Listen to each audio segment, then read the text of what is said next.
you're doing well. My name's Matthew, and I post videos every Monday and Friday. So if you love the tingles,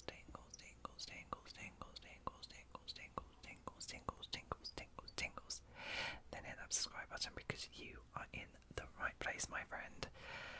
So today's video, we are going to be looking at the case of Paris Bennett. And there we go.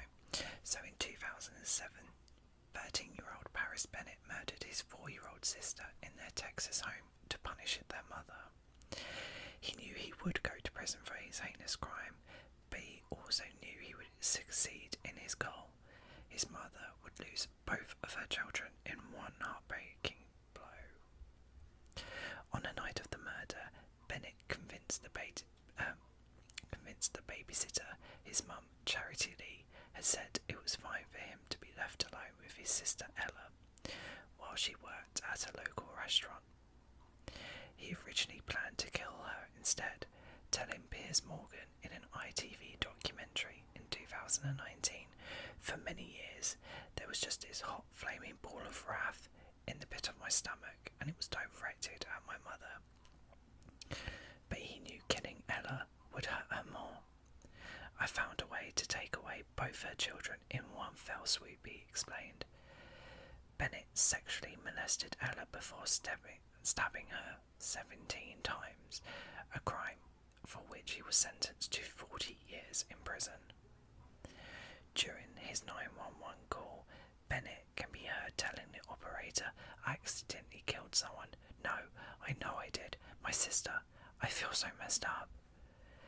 He originally ran with the story that he suffered a hallucination and saw a demonic version of Ella.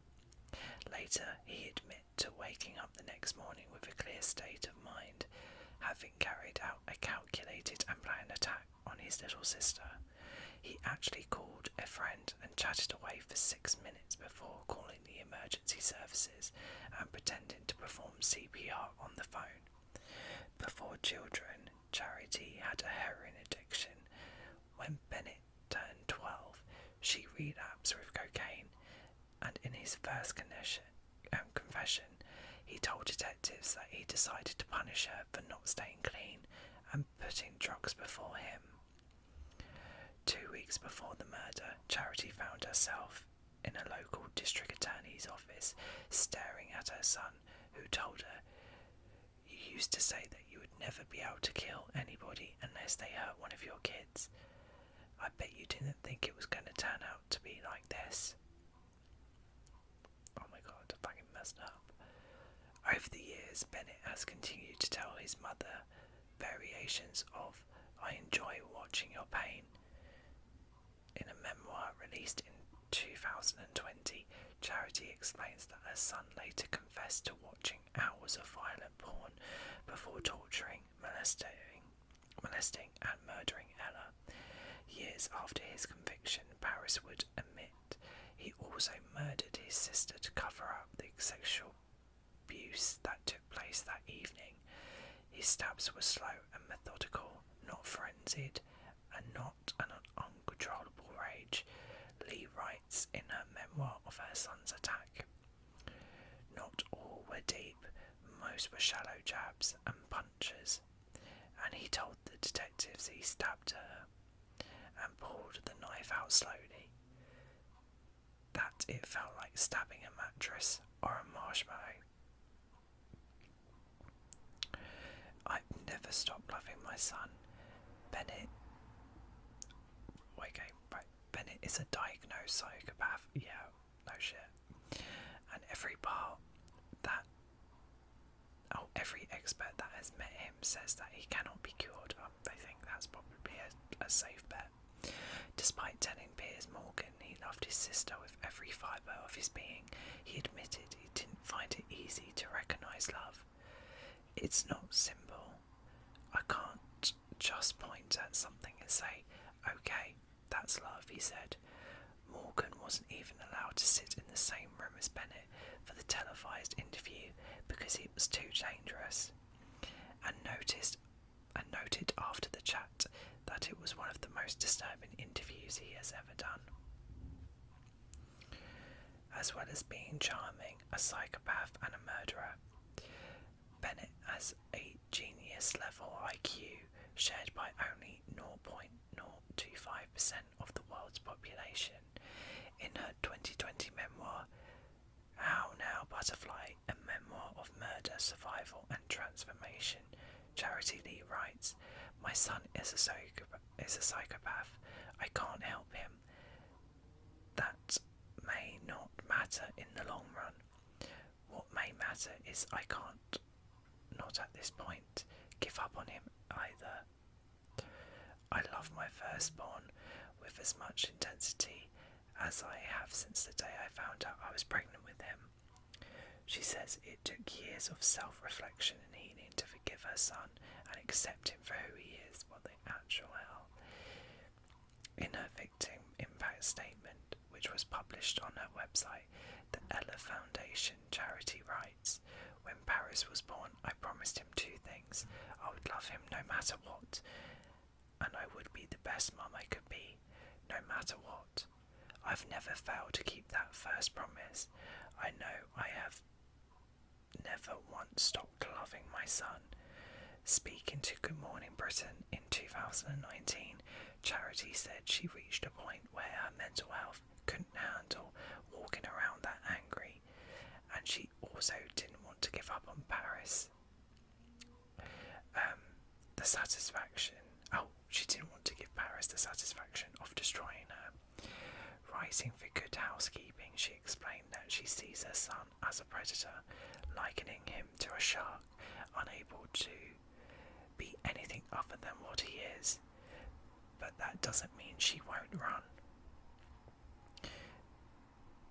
Bennett will be eligible for parole in 2047, and experts have advised Charity Lee and her youngest son Phoenix to go into hiding after his release from prison.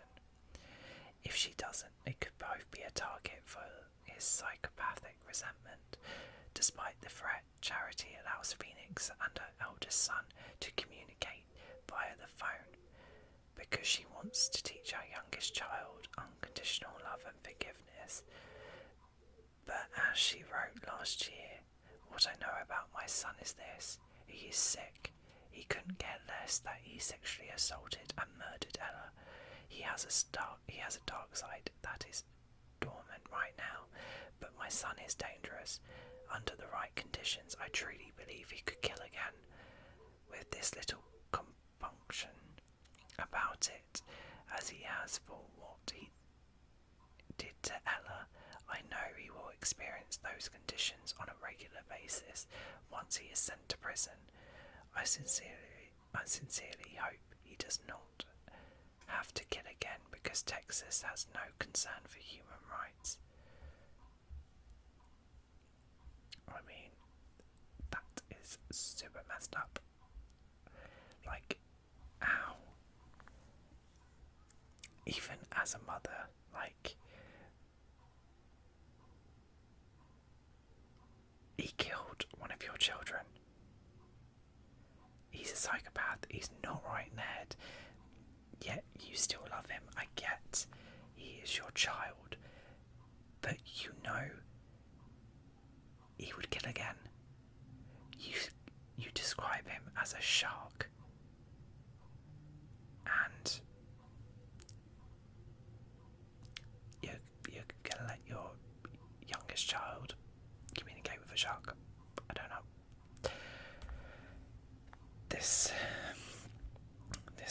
story doesn't make sense. I mean,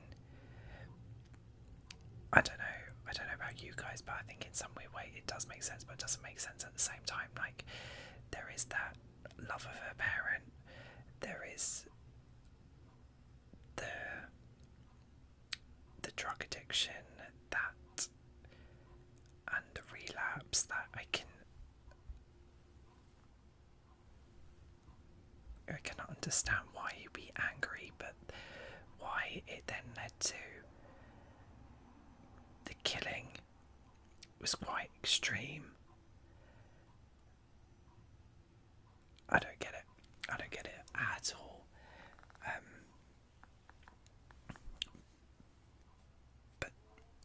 this was the story of Paris Bennett. It is a shorter case. I do apologise, but also it is blazing hot in my room. So actually, it's probably that is a good thing that it's not too long of a case, because I am sweating out, and I don't know if you can see it already. So I am going to draw this video to a close. If you have any other case suggestions that you want to hear, then don't hesitate to leave them in the comments below. I also hope you found this case to be super relaxing and super interesting, and I shall see you guys in my next video. Night, guys.